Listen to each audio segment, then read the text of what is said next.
An intellectual carrot, the mind boggles. You see? You see? You're stupid minds! Stupid! Stupid! Earth has had Santa Claus long enough. We will bring him to Mars. I've been afraid a lot of times in my life, but I didn't know the real meaning of fear until I had kissed Becky. One thing will be clear. It's not for man to interfere in the ways of God. It's alive. Oh, it's alive. It's alive. It's alive.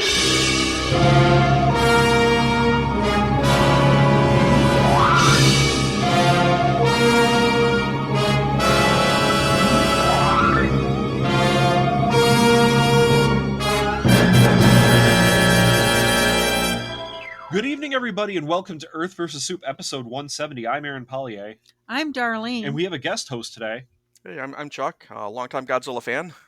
Yes, and so we are watching, well, we have watched King Kong vs. Godzilla from 1963. I got that right? Yes. Okay. And this is an interesting one because while it's not the first versus Godzilla versus something movie, that was Godzilla Raids Again with him fighting Anguirus, or Chuck can correct me if I'm wrong on that. I think that Anguirus was the first versus kind of movie. Yep, he was the first.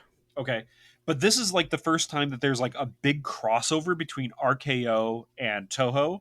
It's the first time Toho really did a crossover with another studio's intellectual property, and that was obviously King Kong in this case. So let's start off with, have we ever seen this movie before? And I'm sure all of us are going to have pretty much the same answer, but Chuck, I'll go with you first. Well, I watched the US version back in the day. It was it was a channel coming out of Bay City Max, Saginaw, Midland, or Flint, or Detroit. I forget which. But they had or every year, they would have a Godzilla week, and they would play all the Showa period Godzilla films. So that was the first time I got a chance to see this movie. Okay. I know I watched this as a kid, again, because Dad always used to watch Godzilla films, and he used to laugh and laugh and laugh while watching them, so I ended up watching them. Now, I do remember not liking this movie, but that's just because King Kong looked goofy. And I grew up also watching the original King Kong with my mom, and I thought, boy, the original King Kong's really awesome. Why is this in color and this looks worse? And, from a kid's perspective, I can understand that. But this movie's bad for other reasons. Let's put it that way. Darlene? No. You've never, before I this, don't think I've ever seen this. Okay. If I did, I was half asleep. Okay. So there are two versions available. Chuck, you said that you watched the Japanese version. Yes. Unfortunately, King Kong vs. Godzilla, I didn't have it on disc, and I couldn't find it on HBO Max or on Hulu or Amazon Prime or those other streaming sites. But fortunately, it was YouTube to the rescue. Somebody has actually uploaded a subtitled version of King Kong vs. Godzilla, the Japanese version. So I was able to watch that. Again, it's streaming on YouTube, so I'm not recommending people go out and bootleg copies of this film. But in a pinch, it was YouTube to the rescue. And we watched the Criterion Collection version on a Blu-ray that we have, but it's the American version for some reason. So they don't have it's not the it isn't on the Criterion Collection disc. It isn't both versions. Because when Criterion released the or Godzilla, they had both the American and the Japanese version. Darlene's gonna run over and get our collection. See, the disc that was disc 3 in that collection has King Kong versus Godzilla on it, and it's the American version. I do think that there's a disc in the collection that actually has the Japanese version, but I had already started the movie when we had actually kind of figured that out. See, now I'm pulling this out here. Let's see here. I don't know. I don't see it. Oddly enough. No, I think it is only King Kong versus Godzilla. Yeah, it's King Kong versus Godzilla, but it's the only version that we saw on there, maybe I'm just not looking in the right place, was the American version. So there's going to be differences between this, folks. And I'm going to constantly ask when something's really doofy. I'm going to go, Chuck, was this in the Japanese version? Because I do know that there are differences in how the emphasis on the plot is done. I think there's a little bit more in the American version dealing with the Japanese being nuclear weapon happy than the Japanese version, which I know for a fact would have been very anti-nuclear. But that's beyond the point. So, at least in the American version, I can start with the plot here. At least in the American version, we start with a shot from Earth from space. And the American version has these little clips that are interspersed throughout the movie that are basically a UN news agency. So there's sort of the UN's way more powerful in this setup. There's a UN news agency that's transmitting from an orbital space station. And this reporter starts talking about how the Japanese fishing fleet reports that there's glaciers breaking up and that there's also a report on berries from what the island that King Kong's on. I always call it Skull Island, even though it's not Skull Island in this. What is it called, Chuck? Do you remember? No, I'm sorry, I don't. Oh, Faroe Island. Faroe Island. I'm sorry. That I just remembered it. Trying to find it in my notes. And these berries have a narcotic effect that is non-addictive. So this is like the new dragonberry, I guess. And everybody wants this berry. Now there's a rumor that says the natives are gathering this berry and feeding it to their local god, who is a giant monster or something like that. And okay, well, there's a lot of questions that get opened up, that the fact that there's this news report about this and no one knows about this giant god monster thing. And we also are now introduced to this news agency guy, Mr. Taco. Mr. Taco's always an easy name to remember because tacos are good. And he's very bad. He's a very bad man. He is now in the American version. He is more interested in having ratings for his news agency. Now he's a completely different character in the Japanese version. Chuck, do you want to talk about him? Yeah, going through the Japanese version. I certainly do remember. Remember the whole news set. I don't recall anything dealing with like a space station and then the UN. Yeah, so, I know that's American. I know that's American. Yeah. So well, with regards to the main character, or at least the advertising executive, he's basically an exec for a pharmaceutical company, and the pharmaceutical company is sponsoring this, what in the world science kind of a thing, or kind of show for kids, and he's pissed off because it's like, why are we sponsoring this show? It's the lowest rating show on television, and that's when he meets up with a pair of adventurers who bring back stories. They bring back the berry and they bring back the stories of the of Kong. And he's like, oh, we got to get this guy as our, or we have to, find out where this is and get Kong as, the story progresses. That he wants Kong as the spokesman for the pharmaceutical company. Because giant monsters are always good for business, as Godzilla and Anguirus have already shown. Correct. For a pharmaceutical, especially. Well, yeah, I guess so. Death and destruction are always good for narcotic use, I guess. He's in ours with Pacific. Yeah, Pacific Pharmaceuticals. Yeah. So we're also now introduced to one of our main characters, and I think this is Sakuri. That he's the guy that basically has invented a thread that is stronger than steel, and he decides to scare his roommate, wife, girlfriend by hanging himself off like the ledge of his balcony. I thought that was his sister. Is it his sister? See, okay, fine.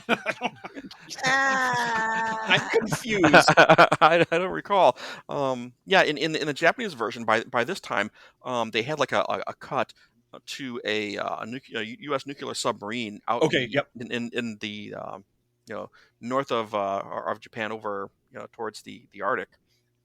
Yes. And they're just like there's this whole, I don't know what the exact term is. It's not a subplot. It's just like this entry point into, hey, there's a radioactive iceberg here. Let's find Yes. out what it is. Yeah, And yeah, there's yeah. there's a bunch of or a couple suits on the the submarine, and the whole area in the submarine. It's this, it looked pretty spacious, to be honest with Yeah, you. yeah. It looks like a warehouse. It's like, what are these suits doing here? Yeah, in the U.S. version, it's a UN nuclear submarine. Believe it The or not, Seahawk 505. Seahawk 505, and yeah, it is baffling, even in the U.S. version. But I guess it's the same in the Japanese version. It's baffling why the suits are on this ship. Yeah, and then there's the fact that they're detecting all the radiation pouring from this iceberg from miles away. The iceberg is visibly glowing with Cherkov radiation. They're underwater and detecting huge amounts of radiation, and they think it's, hey guys, this is a good idea. Let's just keep going towards it. So much so that they crash into it. Hope nobody's planning on having kids. Yeah, they are expert submariners. I like that the conning tower is leaking, and then I go, Oh, yeah, what yeah. did I say to you? Well, they say, sir, once they ram into it, they're like, sir, the conning tower has sprung a leak, and nothing's happening, and you're like, shouldn't there be water in the submarine? And then suddenly water just like sprays through the ceiling. Like, good job, Darlene. But all that one. Yeah, the whole thing is nuts, because the submarine rams this iceberg and it sets free Godzilla. Now, in the American version, later on, the reporter and his scientist expert, and I use expert with as many air quotes as I possibly can around it, he says that this is an entirely new Godzilla. But it's pretty clear that this is the same Godzilla from the previous Godzilla movie, where he gets trapped in ice. In the Japanese version, they gave the impression that it's like, a different Godzilla from the first Godzilla that attacked Tokyo. Yes. But but it seemed to be heavily implied that this was the one that they at the end of Godzilla Raids Again, that was like, buried in ice. Yes. So yeah, the submarine breaks apart, and we go back to like the UN space station reporter that tells about how they have to try everything to stop Godzilla, and we immediately go to an actual cool monster attack. In my opinion, it's a good monster attack. Godzilla comes ashore and attacks a military base, and all the military like pours out all these tanks, all these like pseudo Sherman tanks, which I'm sure are Tamiya models. But again, I've said this in every single one of these Toho movies that we've watched. I love good model work, and while these do look like models, I give huge amounts of credit to model makers that put all this together, especially the ones that have like motors in them, so they're like trundling across the ground. But Godzilla comes out of the water, he attacks his military base, he totally roasts this one Sherman tank in a really good effect, I thought, where the Sherman tank has like fire pouring from it when Godzilla hits it with like atomic breath, and then melts it, and then all the other Sherman tanks right out. They just go right back inside their mountain base. They're like, screw this, we're gone. Screw this guy, I'm going home. In the American version, in the sequence like before the that's kind of sandwiched in with the main character and his girlfriend, sister, or something or other in the superstring, do they ever mention later on in the film what the purpose of that was? Yeah, they do. Okay, they do. Believe it or not, is that different in the Japanese version? Yeah. They like mention it once and they never mention it again. And I was left wondering well, we'll talk about the scene when we get there. But I was left wondering if that was like, if they had brought that back, or if that was the purpose for the foreshadowing during that scene. Well, we'll talk about it when we get to it. Yeah, there in the American version, it's clear why that string is there. But Media Guy is pissed that Godzilla is getting more media coverage. And he's like, this is bad for us somehow. Like, I don't understand, like, his exact logic, but then again, I don't think it's really important for this movie. Uh, and he orders his guys to go and find him his own monster, which will raise his ratings. Okay, and I guess in the Japanese version, it's more of I need to have my own monster to raise the science program's ratings so I can sell more drugs to kids. Well, it was definitely using Kong as a sponsor for the company. Yeah. So, which they managed to find Kong on blatant racist island in the South Pacific. Yes, and that's Yes. where we go to blatant No, you're racist missing one island. part. Oh, what I am? Yeah, there's this guy that's getting news bombed, and he goes, atomic bomb is okay to use to stop Godzilla. I was like, No. But this is the movie where isn't this um, the movie where we actually see Davy Crockett's? Well, it's something that's Yes, they yes. they look like Davy Darlene, Crockett, they're but they Davy. don't. Yeah, But they sparkly don't you? yeah, I know they're that, not- but I'm just saying, like, at least in the original Japanese version, there is something that until they launch it is very clearly a nuclear weapon that the Japanese self-defense force has. Okay, Anyway, Aaron, but it's like a sparkly vampire. It isn't a vampire, okay, yeah, all right, fair enough. so it's not a Davy Crockett. It just makes people high. Yeah, it's the self-defense forces bong for Kong. Oh, it rhymes. Anyway, now we go to Feral Island where we have the explorers coming to find more about these berries and Kong, and this is, like Chuck said, blatant racist island. Japanese blackface. Yeah, so we need to talk about this. This isn't And good. This is not good at all. I was shocked about the cigarettes to the kid. Oh, no, this whole sequence is problematic. Ostrich feathers, pheasant feathers, stuff that wouldn't be in the Pacific. Okay, well, this is all grass skirts and grass skirts, coconut paws. bikinis. Yeah. Okay, we need to break this down. Why these scenes are so bad. I mean, we can start with the blackface. That's where we need to start. Most of the Pacific Islanders that they had in this sequence look like they were just Japanese people with a tan. But there were like a couple characters that were very obviously wearing blackface. Yes. And it was not well done makeup, let's put it that way. Like, it was so offensively bad, I had to pause the movie, and I looked over at you, Darlene, and I was like, what the hell am I seeing here? Am I seeing what I think I'm seeing? The two guys that are sent act like Abed and Costello. Well, we're not even there yet. We're still talking about blackface. And the person that is supposed to be guiding their guide in blackface. He's black-faced. And you can tell it because his eyes are like... Oh, yeah, they didn't even paint around his eyes. Like, it's very, very clear what they're doing. And here's what makes it so strange. Obviously, it's offensive. But what makes it strange is you look back at Mothra, and they didn't do that in Mothra, and they had Pacific Islanders in that, right, Chuck? Yeah. Yeah, it's an odd... God, I don't want to say juxtaposition of of scenes, or between the semi-modern Japan and then the obviously, during the sequence they're handing out they're trying to ingratiate themselves. The two explorers trying to ingratiate themselves to the Pacific Islanders, and they're handing out cigarettes, and they're like, hey, here's our radio, and your kind of a thing, and it's just that's bad too. I mean, this was made or released in 1962, so I mean, obviously, we're looking at it from about 62. That'd be what, 50, 60 years in the future. Yeah. So it's like, obviously, times have changed. Cultural mores have changed. We've gone at this point. We haven't exactly yet gone through the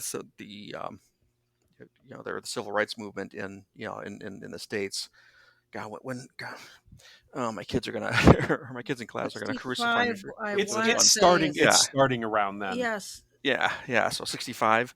So, but obviously, different country, Japan, different social mores, and you have to wonder. Um, getting back to the or getting to the Subaraya book. Um, if you don't mind me doing a sidebar here. No, go ahead. Um, Ija Subaraya was quoted in the Mainichi News in 1962, stating that quote, my movie company came up with a very interesting script that combines King Kong and Godzilla, so I couldn't help working on this production instead of my new fantasy films. This script is very special to me. It struck a deep emotional chord because it was seeing King Kong back in 1933 that sparked my interest in the world of visual effects.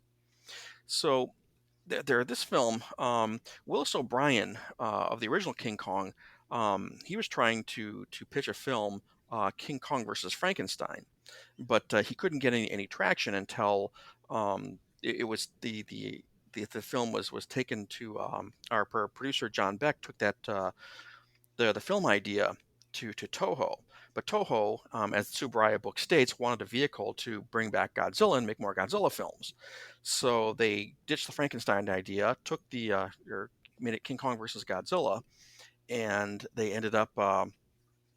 He even convinced Toho to pay for the exorbitant fees to license King Kong, which bit into the budget, so they didn't get a chance to apparently, the original idea was to film the Pacific Islander scenes in Sri Lanka, but they had to do it on sound stages in other areas around Japan instead. So this film is described in the Tsuburaya book as more lighthearted than the original or Honda Tsuburaya Godzilla.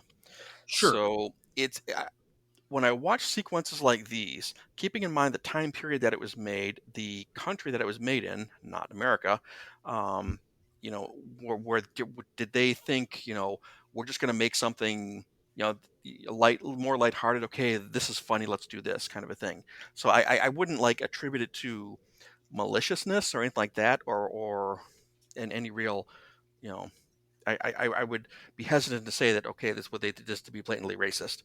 Yeah. It just seems more like they made this out of ignorance.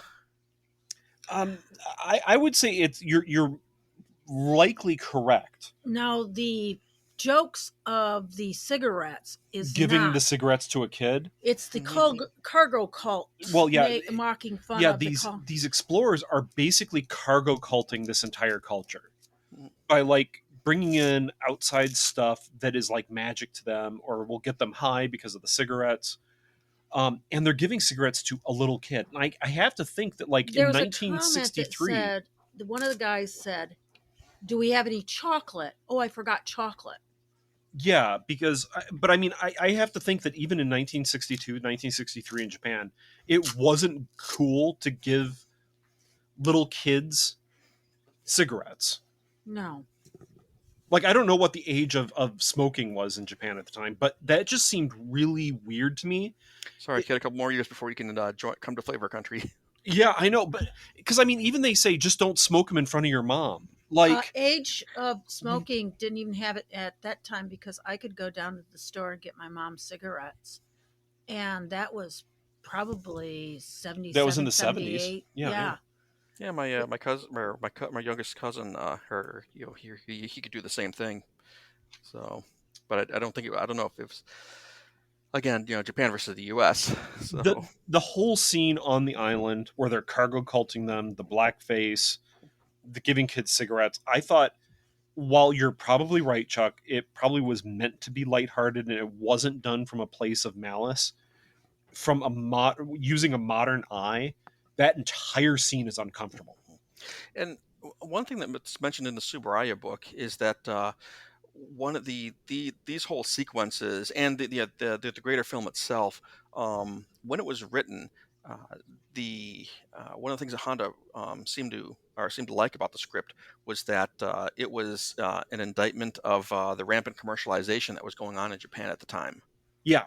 So we can definitely see, him using this whole sequence in that mindset as well. Yeah, the cargo culting. Yeah, absolutely. We're going to open up a new market, or we're going to, I can start a business importing cigarettes onto this island because now I've gotten them all hooked. something like that. So, Bring on Coca-Cola.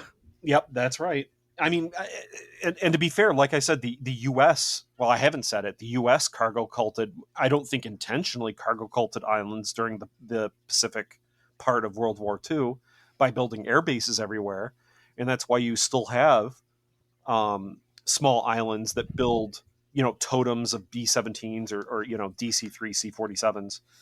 Straw planes and Yeah. and makeshift conning tower or control towers and. Yeah, and it's also the part of the basis for why Gene Roddenberry came up with the Prime Directive for Star Trek. That interfering in society's natural state of development can cause unintended consequences. That you can really screw up a society. And then he wrote Captain James T. Kirk. The man was a menace. Man was a menace. But that was more for time travel, and there is a temporal Prime Directive, and he sure as hell broke those. But how many violations were there? Like 19 or something like that. That's what he said. Man's a menace. The next scene after these dancing things and the lightning and the mountains takes place, and Kong comes out. You have a plane crash, and then the UN talking about the child brings out the child book of dinosaurs. Oh yeah, so that's in the U.S. version. There, we are quickly told about a plane crash, and I guess the guy that invented the steel lines died on this plane crash. But when they show the newspaper, it doesn't have a plane; it has a boat. Yes, I don't get that, but then. Yeah. In the Japanese version, after that whole sequence, they go back to go back home to Japan. It's like a short sequence with the girl who's boyfriend, brother, whatever, as the super string, and then they immediately cut to a whole sequence with the ships and at this point they're in the Japanese version, at that point after they've gone through the whole Kong sequence at the island. I mean, they haven't met Kong yet, but the adventurers land at the island. Yeah. Then that's the sequence in the Japanese version where they have the Sherman tanks coming through and attacking Godzilla as he's they've got like little sparklers or little tracers bouncing off Godzilla. And he shows up and starts melting the Sherman tank. That's very cool scene. Very good sequence. Yeah, I actually just rewatched it just now. Is that made it? I wonder how much of that was like wax and wax or just like a light plastic or. I want to say that there had to have been sheet metal in it. That's what it was wax on top of sheet metal. Because the way it looked when it got hit by the blast, so to speak, like it did melt, but but it didn't droop and or collapse in on itself like a like you would expect or actual lead. Wax. It could have been lead. But yeah, anyway, that would have been horrible to work with. Hey, we're gonna light this lead tank on fire. Woo! Nobody breathe deeply. Well, yeah, but I mean, it's 1962 when they're filming this, so they'd probably be like, "Let's go huff the fumes." So, yeah, that was a Godzilla versus the smog monster. We won't get to that for a couple of years. I had to bring back that child book of dinosaurs because it was that's in the next scene. Too. Yeah, it's that's U.S. version only though. Again, yes, there's a whole scene with the UN reporter bringing in his expert, multiple air quotes, that now talks about Godzilla. And he basically just starts spouting theories about Godzilla with no evidence at all. You're missing a scene though. I am really. You're missing the lizard attack. That back on the two. Yeah, the lizard attack in the Japanese version doesn't come for a little bit longer because they cut to a sequence where a bunch of Japanese gentlemen are marching out of a building and they're saying, "Is it Godzilla? Oh, it's definitely Godzilla," kind of a thing. And then they cut to the adventurers trekking through the jungle, and we get to Darlene's scene. Yeah. So I was talking about the UN reporters, Darlene. Then you're like, I'm missing this, and then literally, remember, our rule is every time you say you're missing a scene, it is literally my next line where it's like, then this scene happens. So Back on the island, the media jerks hunt King Kong and get attacked by a big lizard. The dumb one gets. Yeah. Okay. So our rule is still upheld, but now we get into the octopus attack. Oh yes. Well, before that, it's like you see the guy throw the lizard to the ground and he shoots it, and then you hear King Kong roaring and thunder and lightning and everything, and everybody's panicking, and it's like these guys were handing out cigarettes to little kids and nothing happens, but he shoots a lizard and King Kong loses his mind. You'd think that King Kong would have more care about the villagers getting lung cancer or something than a lizard dying, right? Like, or getting his getting his worshippers, getting them addicted to nicotine and pop music. They're going. Those poor islanders are going to get hooked on K-pop at some point, and there's no coming back. And this definitely is. Animals were injured in this. Oh yeah, we should mention that, folks. Yeah, animals were harmed in the filming of this movie. The octopus attack is both probably one of the coolest scenes and most upsetting scenes. Well, the lizard, he just throws it. Well, it's not a real lizard, though, is it? I think it's a prop lizard at one point. He throws it. I don't know. Yeah, I thought it was a rubber lizard. Yeah, it looked like a rubber lizard. It was just kind of floppy. But the thing is, they filmed this giant octopus attack with a real octopus, actually, and multiple real on a mini hut. Yeah, on miniatures, and it looks fantastic. Yeah, in the Super audiobook, they said that they used four live octopi and a and like one rubber one like one obviously or model one. And after they'd finished filming the scene, they released 3 of the octopuses into the water, but they ate one. Yeah, they ate one. So I mean, at least they didn't. At least they just didn't kill it like as a lark. At least they ate it. Like, this is where you had the bad There's some bad compositing in this scene with the people, the lizard. But here's the thing: like, Kong shows up, beats his chest, and starts throwing things at the octopus, and he gets the octopus to flee. And then King Kong, and my joke all the way through this movie is, every time King Kong gets high on the red berries, he gets drunk, passes out, and shits himself. That's my joke. We don't see, but he does. We don't see get the drunk and passes out. Yeah, we don't see that, but to me, it's implied because he gets really, really drunk, really, really high, and goes to sleep. And those two decide to take it home. And then my next note says the Islanders chicken dance around Kong as he's drunk out of his mind. Oh yeah! Oh my God, that's right. They do the first the chicken dance where you're doing your wings. Yeah, that's what it looked like to me. And I know that this stuff is kind of out of sequence for you, Chuck.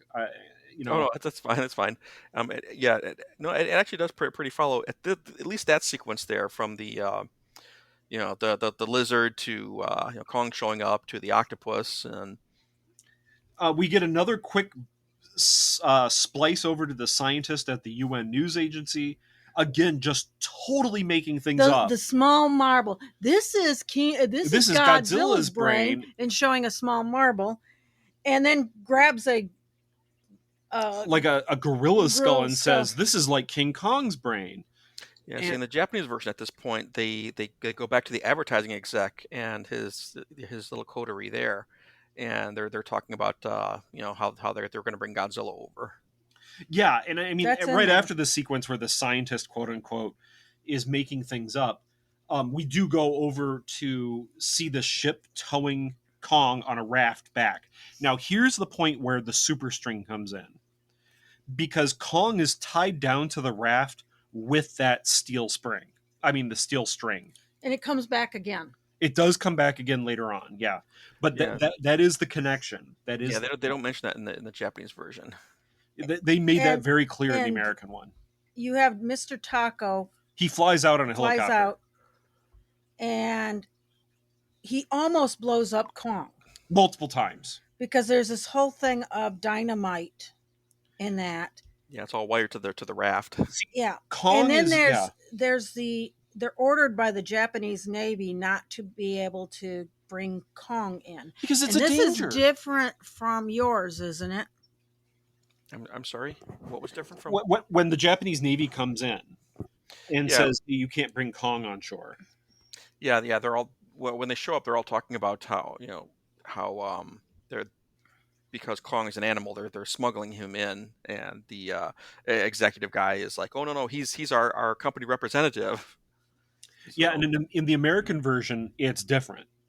The Japanese Navy comes out and says you're not bringing him into Japan because he's a danger to everyone. Every time we've had a giant monster here, cities have gotten wrecked. How are you going to stop this guy if he decides to go crazy? yeah, they do state in the Japanese version, the SDF guy is like, or because you didn't follow proper procedures to bring Kong, you will take full responsibility for any destruction caused by him. So, Yeah, quoting from the subtitles. And this is kind of what's baffling. Like, obviously, Kong is dangerous enough that while he's on this raft unconscious, he's tied down with this super strong steel string and has the raft rigged with enough dynamite to be frightening. But they're just going to bring him into Japan as like a spokesperson slash advertising gimmick. And your goofy fool tries to blow him up a few times. Because not only do you have dynamite rigged on your raft, you have it rigged up to the detonator and charged. Like, so if the ship is being tossed around a little bit, it could just set it off. If water got on the leads, it could set it off. It's, yes, this is supposed to be a little more lighthearted, but this is like, to me, just really dumb. Yeah, they were definitely playing off the ad executive as the comic relief at that point. That slapstick humor. So at least in the American version, and like I said, I know in the Japanese version that they totally do not want to talk about atomic bombs. Atomic bombs are not a solution. In the American version, the self-defense force, this is the point where the self-defense force says that we have to use nuclear weapons against Godzilla to stop him. Yeah, I don't even recall them bringing it up in the Japanese version.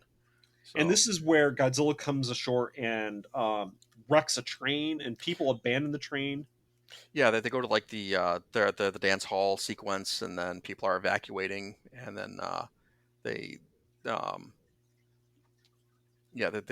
trying to pack everybody on the train.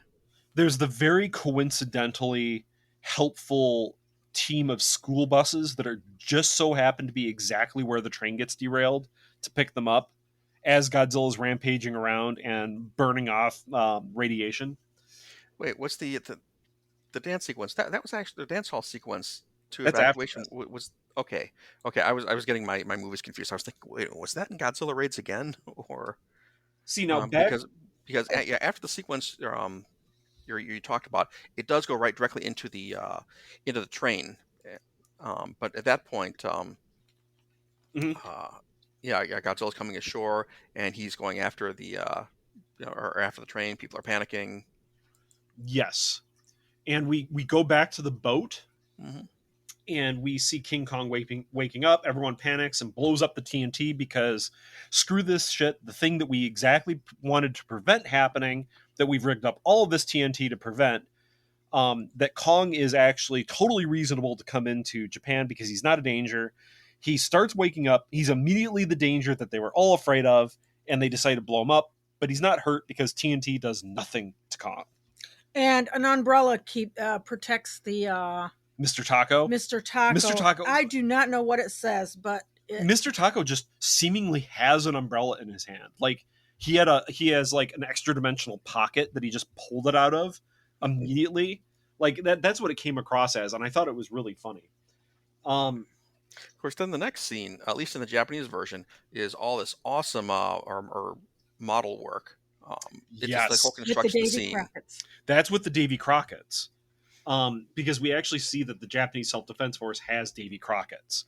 Yeah, and in the Japanese version, they're building they're putting up the electrical power lines and digging the pit with the little model.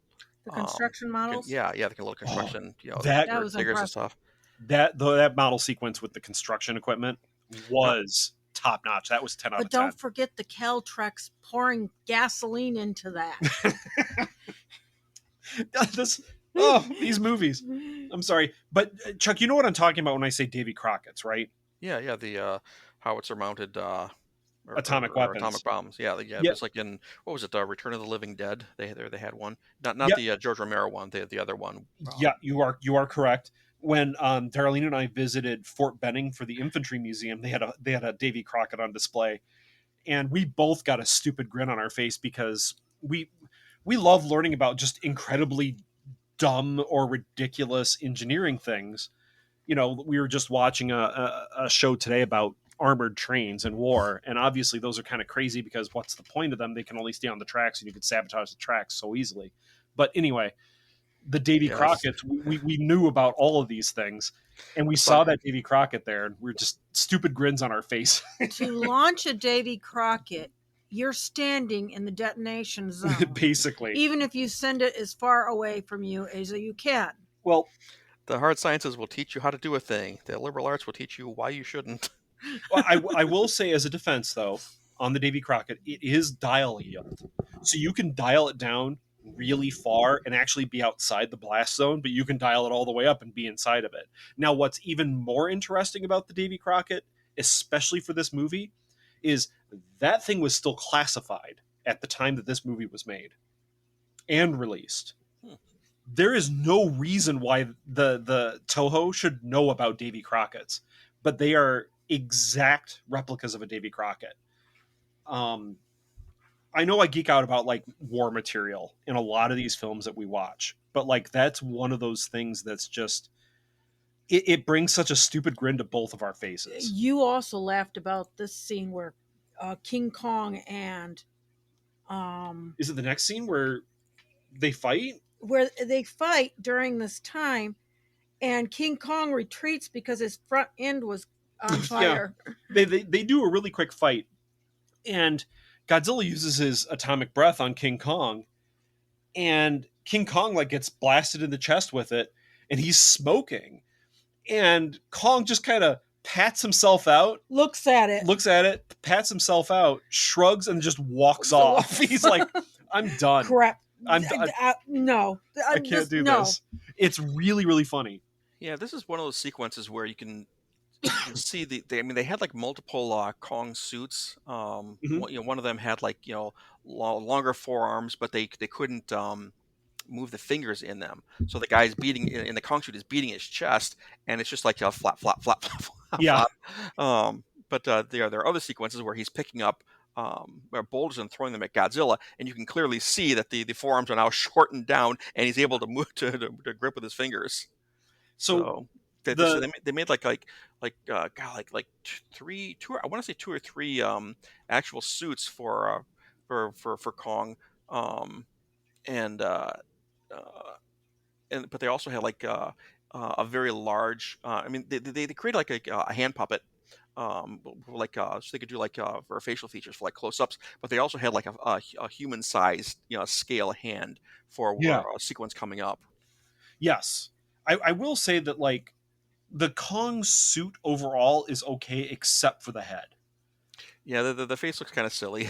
The face is really goofy. I'll be fair. I mean, I don't think anybody working on the film today would be like disagreeing with us on that. Yeah, another thing about these fight sequences, when they filmed these, they didn't film them. They didn't adjust the frame rate so that when playback at normal speed, the monsters would move a little slower and they'd be heavy and ponderous. So the fight sequences do get a little jerky. Well, you can tell it's 2 guys in rubber suits, as opposed to I'm going to suspend my disbelief. If you ever watched Terry Gilliam's Time Bandits, there's a sequence where Terry Gilliam got a rather full-figured wrestler to do a sequence where he's a giant with a ship on his head and he's walking out of the or walking out of the ocean. And because of the frame rate that he used and the angles of the camera that he used, you were able to suspend your disbelief and see him as this giant lumbering out of the water and thundering across the landscape, even though it obviously, a practical special effect as opposed Yeah. to CGI. So, and this is just sort of a, the difference between, and there was a reason why they did it this way in Godzilla versus Kong. Um, the the Subaraya book talks about how they wanted the fight sequences to be a little more what's the word I want to use? Energetic. Um, let me, or I'll give you a quote from page 70. Subaraya chose to shoot much of the action at normal speed to capture the fury of the monster battles, something he felt could not be properly conveyed with slow motion photography. Unfortunately, this deprives the colossal combatants of any sense of illusion of size and mass. So it's one of those things where, okay, I'm watching a Godzilla movie. I'm not going to take it too seriously, but it's sort of I can see, I understand why he did it, but I'm not sure it. I don't know. I question whether or not it worked given how they filmed the first two Godzilla movies. If that makes Yeah. any sense. No, it does. It feels, since it was filmed at normal speed, it feels like just two guys in a suit. Whereas, like in Godzilla Raids Again, when he's fighting Anguirus, they sped it up. It was filmed at a slower frame rate, so it seems like it's moving way too fast, and it felt strange. Then it did not feel like two guys in a suit. It felt like two animals, small animals, fighting in like a model city. Mm-hmm. Does that make sense? And then, like in Godzilla, it feels like a very large creature moving through a city. Yeah, so it's those three movies are good, in good examples of what frame rate can do for suitmation. But the next scene we get is the Japanese self-defense force digging a giant pit, lining it with explosives, and then they're going to fill it with poison gas to kill Godzilla. But I guess they go back on the poison gas thing and just start pouring gasoline into it. And I just, every time I watch one of these films, it's like, Godzilla's an ecological disaster as it is. Okay, them had it correct. The general goes, we can always fill just dump gasoline down the sewers. And the guy goes, no, you can't do that. They'll blow up the city. What's wrong with you? You can't do that. In the Japanese version, they blow up they do the whole blow up thing or explosion, and it just seems to have failed. Yeah, it just fails. Godzilla doesn't care. Godzilla has atomic breath. Well, after that, you have Kong entering Tokyo. Is this where Kong enters Tokyo? Yeah, he does. And we find out... And he eats high voltage. He drinks electricity. Wires. He drinks electricity like it's liquor and gets surly. And he takes the train and comes up with the girl. She's the only girl in that train. When she packs into the train, it's packed. Yeah, everybody else falls out. But for some reason, when he grabs her, she's the only girl. She's the sister-wife girlfriend. Yeah. And I'm sorry. This is not a Habsburg movie. I do have to go to later on. She's a Barbie doll. Oh yes, but that's where they film like the human-sized hand that grips her in a Fay Ray homage. I know they definitely did that when Kong gets knocked out. They shoot or drop the bombs or whatnot, or shoot the Davy Crockett. They shoot like the atomized or Juju Berry or Goji Berry or whatever they called it. That's where they use the. They use Davy Crockett's with it. Yeah. They knock out Kong, and then you've got the picture, or you got like the full size puppet hand, and then the woman who and finally able to escape from it. And that's on top of Tokyo City Hall, which is supposed to look kind of like the Empire State Building, but short and squat. It's sort of Art Deco-ish. There is Art Deco like hints in it. So yeah, they get Kong high on goji berries. He falls down with the girl in his hand. Yeah. And she should be dead by this. I'm okay with that. His skin's a little pliable. The physics of giant monsters, we can kind of hand wave some of it. So then, I guess at this point, Godzilla decides to go on a spiritual journey up Mount Fuji. Yes. Nobody will let him do it. No one will let him do it. He just wants to walk its sacred slopes. Maybe if they'd given Godzilla some of the Pharaoh berries, he would have been happier. Yeah, but you see, now the humans need to stop him from his spiritual journey, and they wire Kong up to a helicopter with this super string. Balloons. And not a helicopter, balloons. I'm sorry. That's balloons, because my picture of it was always going back to that guy that had to be shot down. It's balloons and helicopters. I have written down balloons and helicopters. Yeah. But my thought on that one was totally the guy that got him stuck in up in. The guy that made the lawn chair balloon thing. Yes. Yeah, and he got stuck up there with his BB gun and beer. And when I saw that, that's all it made me think of was that, and my mind shut down and went, "Where's the BB gun?" Yeah. So they drop Kong on top of Godzilla to, I guess, both of them to kill each other because Godzilla can't reach the summit for some reason. And this monster fight's actually a lot of fun. There's a lot of boulder throwing, and yeah, it looks really good. I mean, even with the frame rate, we've got like Kong racing up the mountain and stomping on a couple little houses that are there. I mean, it looks really, really good. Yeah, it does look good, and Godzilla effectively defeats Kong, but because Kong he gets surly off of electricity. There is a very, very useful random thunderstorm that breaks out and strikes him with lightning, basically resurrecting him, and then they just decide to wreck everything. How do they both like end this fight, Chuck?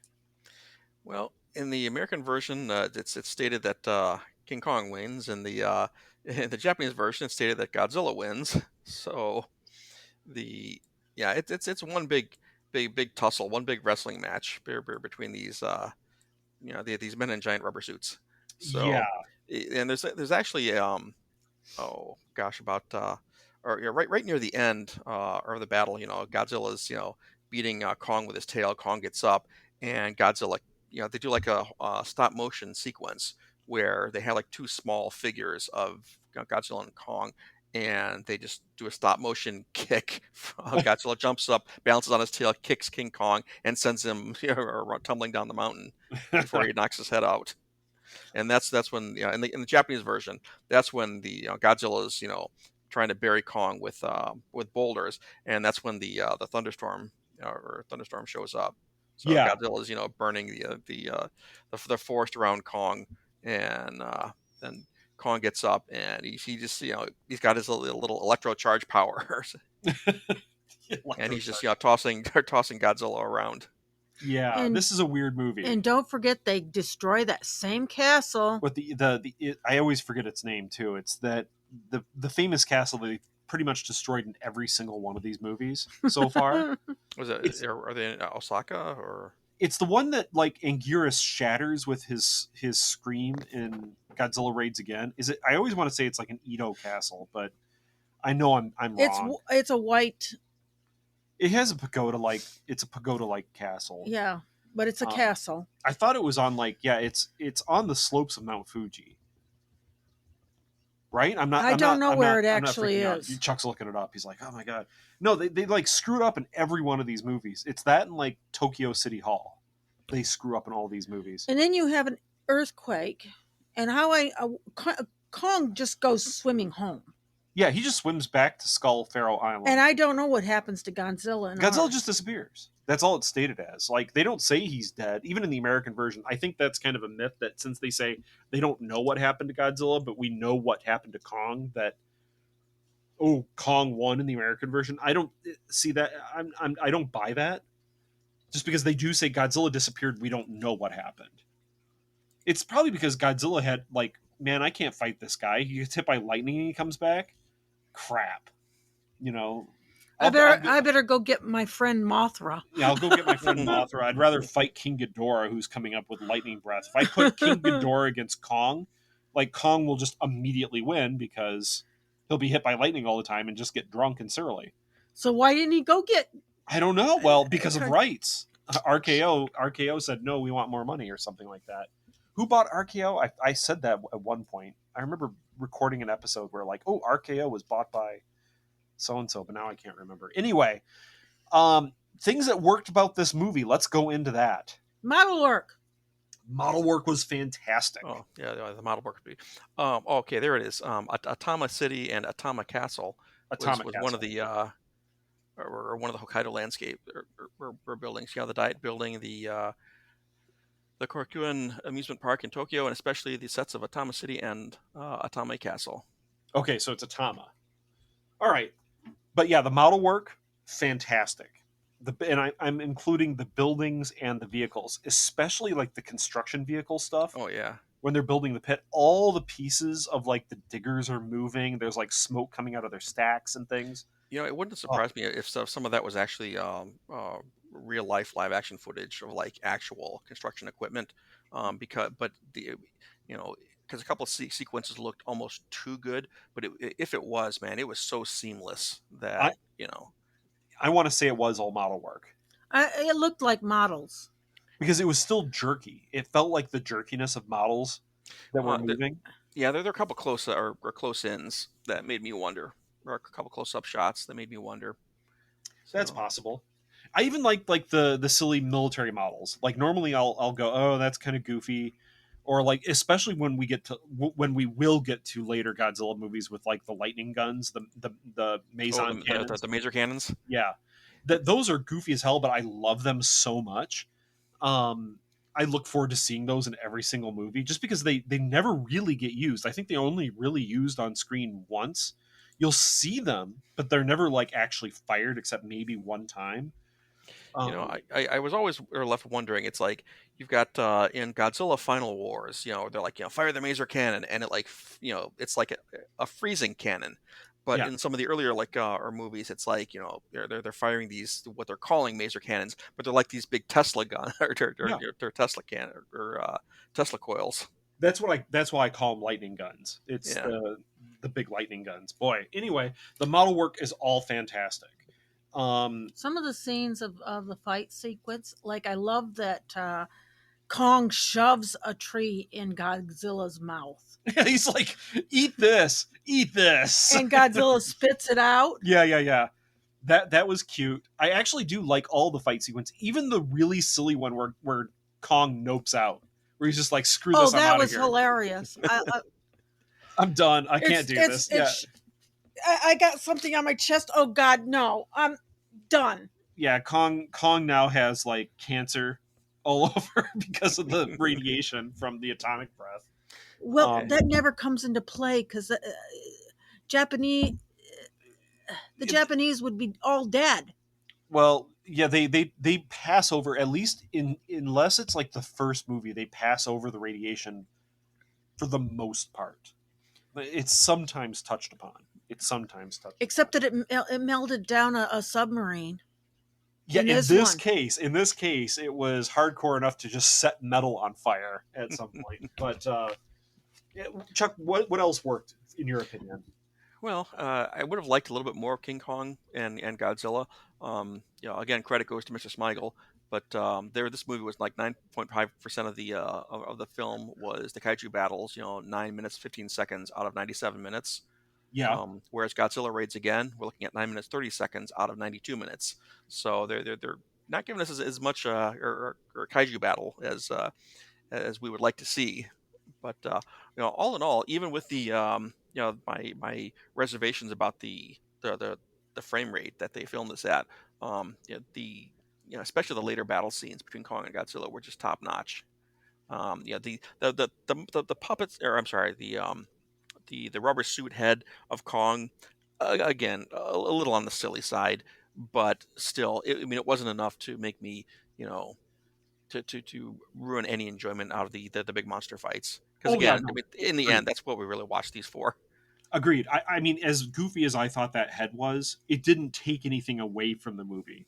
Like I'm not watching this movie and I'm expecting like realistic animal heads or anything like that. I'm expecting something weird, And right? it's also worth mentioning that according to the Subaraya book, as of like 2000, I want to say 2007, the King Kong versus Godzilla in Japan was attended by more people than any other Godzilla movie before or since. I think it out of all the original Toho, and I'm not talking about the legendary stuff. Yeah, at least up until like 2007, you're right. That's what I've heard. That King Kong versus Godzilla is actually the highest grossing when taking into account inflation in in Japan. Japan. It is Yeah. the Not highest in grossing movie. America, in Japan. But that's because I guess the Japanese market really loved King Kong as well as a movie. What didn't did is well, I should say, does anybody else have anything that they felt really worked in this movie?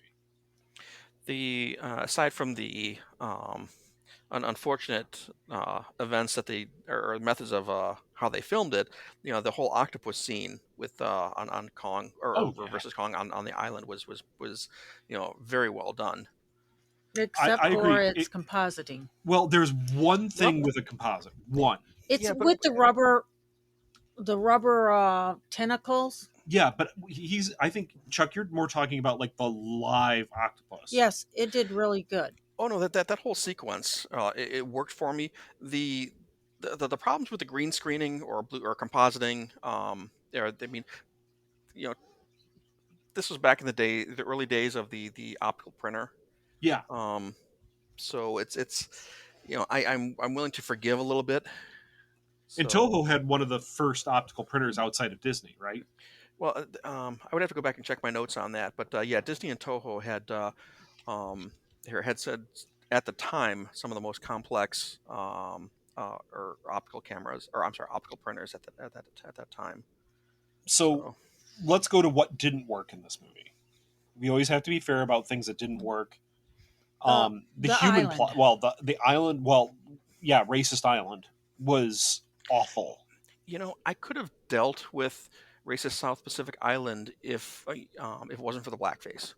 If they had just gone played from the aspect of the cargo cult or aspect, I think it would have worked just fine. Because It would have been weird, yeah, but you're right. these guys were the adventurers and the ad executive. They were never played off as virtuous people. So that is something in character that I could see them doing. So yeah. No, you're right. You're right.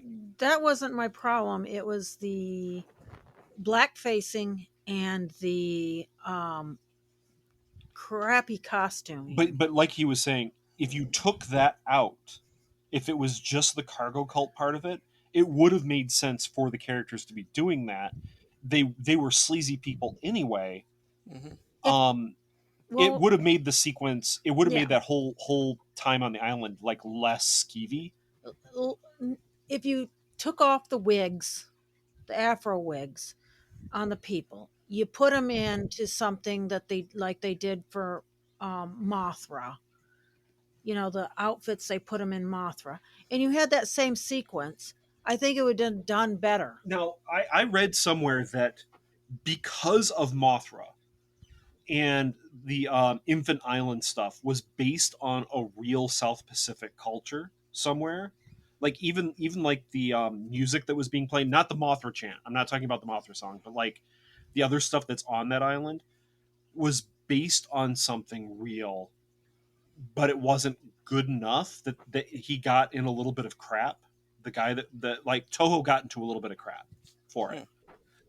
So that could have been an explanation for this, but it seems like, boy, we made an attempt to actually do something real, but now we're just going to be all backwards about it. About it and acting like it's Africa instead of Pacific. To be fair, like American movies, when you do these, like, oh, we're in the South Pacific or whatnot, and we're in the 1950s or 60s, early 60s, we'll say, oh, we're in the South Pacific. They just put white people in whatever, right?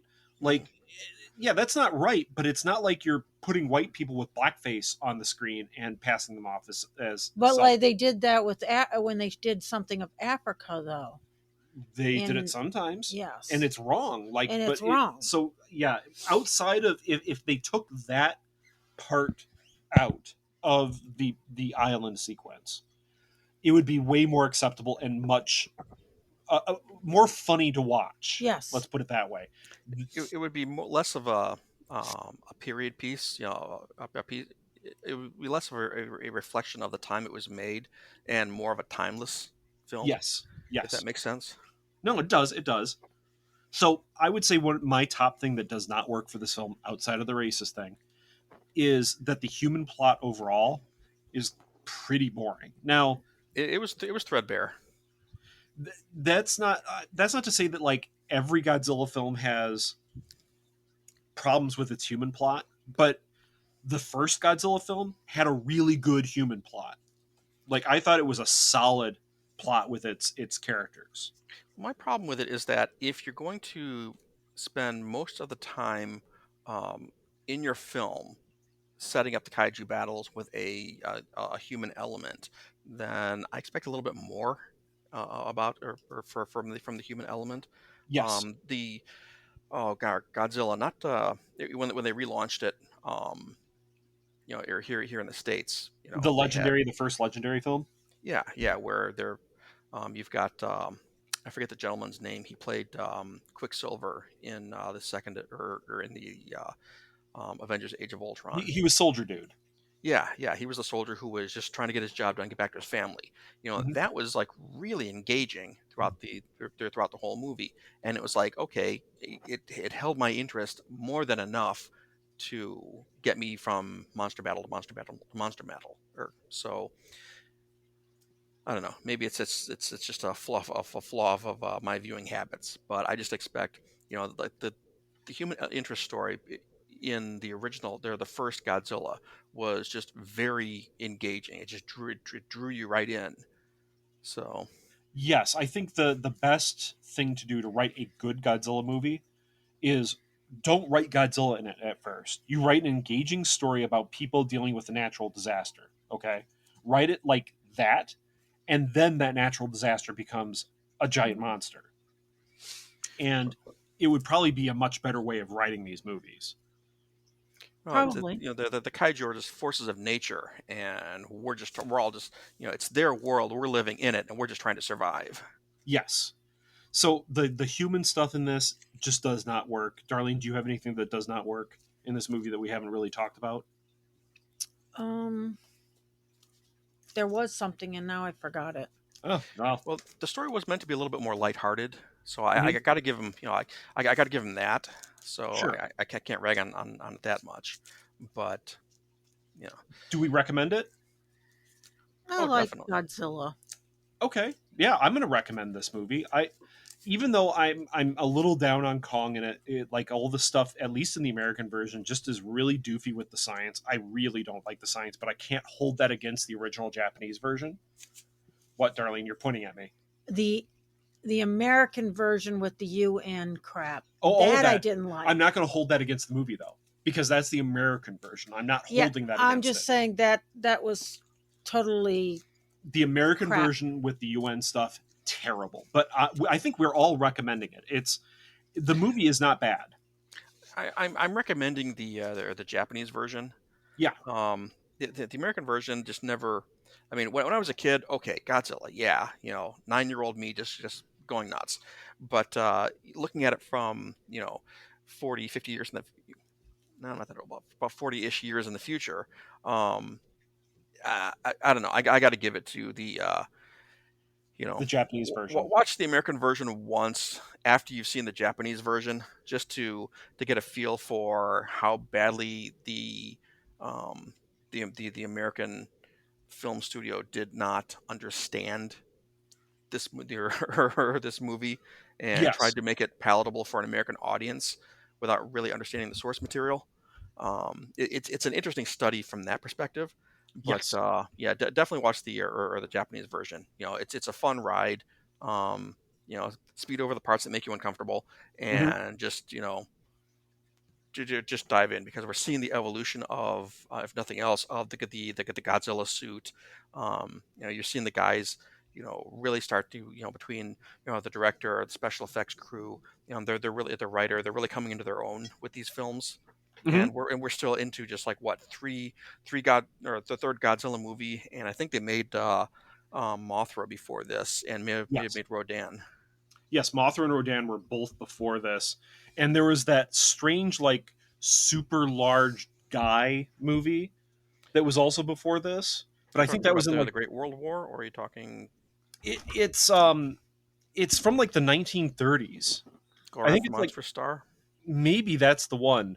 But like there is, it's just a large man who's like 30, 40 feet tall or something like that, and he's in like a sarong, and it's not War of the Gargantuas. No, it's earlier than Godzilla. Are you talking about Colossal Man? No, I'm not talking about Amazing Colossal Man. That's US, and no, I'm not. I'm talking. It is like a Toho movie, but it's. I don't know. I'll have to look it up. I know I'm not lying. I saw this. You got the book over there. Yeah, I have the book. But anyway, I hope everybody enjoyed listening. We're going to be talking about, I think, all of these Godzilla films at some point. We're just kind of slowly eking them out because, we want to respect Chuck's schedule and not put like a dozen Godzilla films right next to each other, right? Yeah, we can only do so many per month. Yeah, exactly. And there are so many amazing ones. I can't wait till we get to Godzilla versus Mechagodzilla, Godzilla versus the Smog Monster. Oh, yeah. Just some really, really fun movies. See, I don't even mind, even for this show, I don't mind doing like the Millennium ones. I honestly don't. And I also think we need to do like the new Gamera films. Because the Gamera relaunch films from the late 90s, just superb. And the reason why I'm saying that, even though our show does focus on the 50s and 60s, is that those movies, while they might have been made in the 80s and 90s, or even like early 2000s with some of the latest Godzilla movies, they are basically 1950s and 60s monster movies. Just updated with new tech. Just updated with new tech. So we'll leave it there, folks. I'm Aaron. I'm Darlene. And Good evening. We have our guest. Yes, I'm Chuck. There we go. For the invite. Yeah, not a problem. So have a good evening. And keep watching the skies. At no point in your rambling, incoherent response were you even close to anything that could be considered a rational thought. Thanks for listening to this episode of This Week in Geek. Hungry for more? Check out our website at thisweekingeek.net. You can subscribe to the podcast, browse our Twitter and Instagram, and leave your thoughts on today's topics. If you'd like to give us some feedback, send us an email at feedback@thisweekingeek.net. Tune in next time, and remember, lower your shields and surrender your listenership. We would be honored if you would join us. Thank you for your cooperation. Good night.